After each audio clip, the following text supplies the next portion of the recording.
வணக்கம். இன்றைய செய்திகள்.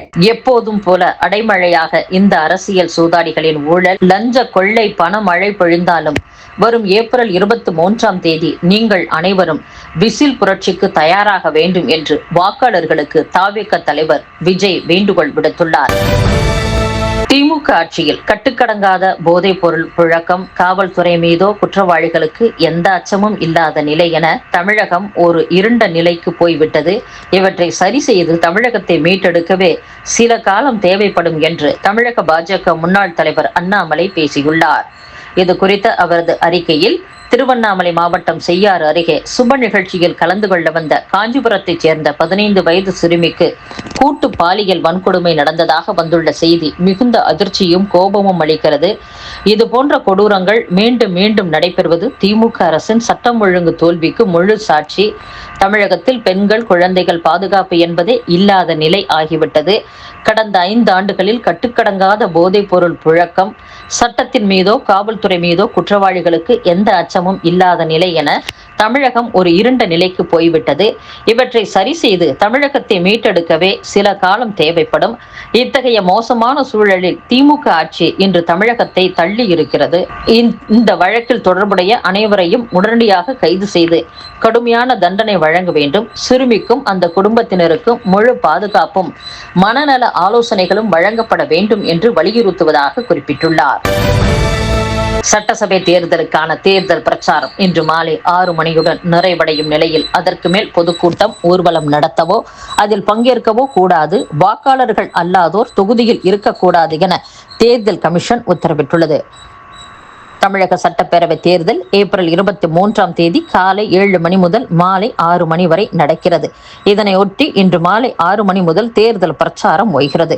இதனால் பல்வேறு கிடுக்குப்பிடி உத்தரவுகளை தேர்தல் கமிஷன் பிறப்பித்துள்ளது. இது குறித்து தமிழக தலைமை தேர்தல் அதிகாரி அர்ச்சனா பட்நாயக் வெளியிட்டுள்ள அறிக்கையில், தேர்தல் தொடர்பாக எந்தவித பொதுக்கூட்டத்தையோ ஊர்வலத்தையோ யாரும் ஒருங்கிணைக்கவோ நடத்தவோ அல்லது அவற்றில் பங்கேற்கவோ கூடாது. தேர்தல் விவகாரத்தையும் திரைப்படம், தொலைக்காட்சி, FM ரேடியோ, வாட்ஸ்அப், முகநூல், ட்விட்டர் உள்ளிட்ட எந்த சாதனம் மூலம் பொதுமக்களின் பார்வைக்கு வைக்கக்கூடாது. குறுஞ்செய்தி மற்றும் இணையம் உட்பட அனைத்து மின்னணு வடிவிலான தகவல் தொடர்பையும் இது உள்ளடக்கும். பொதுமக்களில்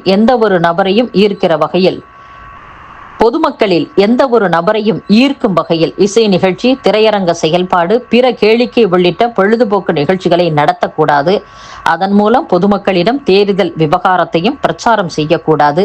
விதிமுறைகள் மீறப்பட்டால் 2 ஆண்டுகள் சிறை அல்லது அபராதம் அல்லது இவை இரண்டும் சேர்த்து தண்டனையாக விதிக்கப்படும் என்று கூறியுள்ளார்.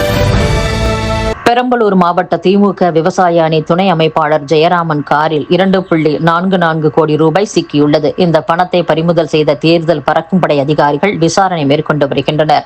பெரம்பலூர் சட்டசபை தொகுதிக்கு உட்பட்ட செங்குணம் கிராமம் பகுதியில் தேர்தல் பறக்கும்படை அதிகாரிகள் வாகன சோதனையில் ஈடுபட்டு இருந்தனர். அப்போது சந்தேகத்தின் அடிப்படையில் சோதனை செய்த போது கார் டிக்கியில் 5 அட்டை பாக்ஸில் 2.44 கோடி ரூபாய் பணம் இருந்தது கண்டுபிடிக்கப்பட்டது. இதைத் தொடர்ந்து கார் மற்றும் 2.5 கோடி ரூபாய் கைப்பற்றப்பட்டு பெரம்பலூர் RDO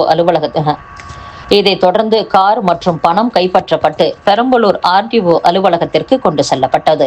பெரம்பலூர் மாவட்ட திமுக விவசாய அணி துணை அமைப்பாளர் ஜெயராமனின் கார் என்பது விசாரணையில் தெரியவந்தது. இந்த சம்பவம் தொடர்பாக கார் டிரைவர் ராஜேஷ் கிருஷ்ணன் உட்பட 2 வருமான வரித்துறையினர் விசாரணை மேற்கொண்டு வருகின்றனர்.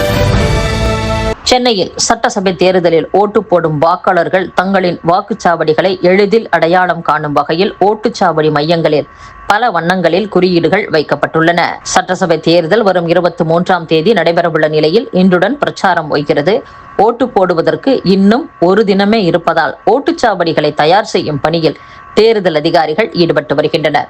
அந்த வகையில் வாக்காளர்கள் தங்களின் வாக்குச்சாவடிகளை எளிதில் அடையாளம் காண்பதற்கு வசதியாக பல வண்ணங்களில் குறியீடுகளை தேர்தல் ஆணையம் பொருத்தி வருகிறது. இது தொடர்பாக வெளியிட்ட அறிக்கையில், சென்னையில் உள்ள 16 தொகுதிகளில் 975 இடங்களில் அமைக்கப்பட்டுள்ள 4085 ஓட்டுச்சாவடிகளில் வாக்காளர்கள் ஓட்டு போட உள்ளனர். வாக்காளர்களுக்கு தேவையான குடிநீர் வசதி, மின் வசதி, கழிப்பறை, மாற்றுத்திறனாளிகளுக்கான வீல்சேர் வசதி என பல்வேறு அடிப்படை வசதிகள் மாநகராட்சி சார்பில் செய்யப்பட்டுள்ளன. மேலும் 10க்கும் மேற்பட்ட ஓட்டுச்சாவடிகளை கொண்ட ஓட்டுச்சாவடி மையங்களில் வாக்காளர்கள் தங்களின் வாக்குச்சாவடிகளை எளிதில் அடையாளம் காண்பதற்கு வசதியாக பல வண்ணங்களில் குறியீடுகள் வைக்கப்பட்டுள்ளன. குறியீட்டு தகவலை கடைபிடித்து வண்ணமிட்ட பாதைகளின் வழியே நடந்து சென்று ஓட்டுச்சாவடிகளை அடையலாம்.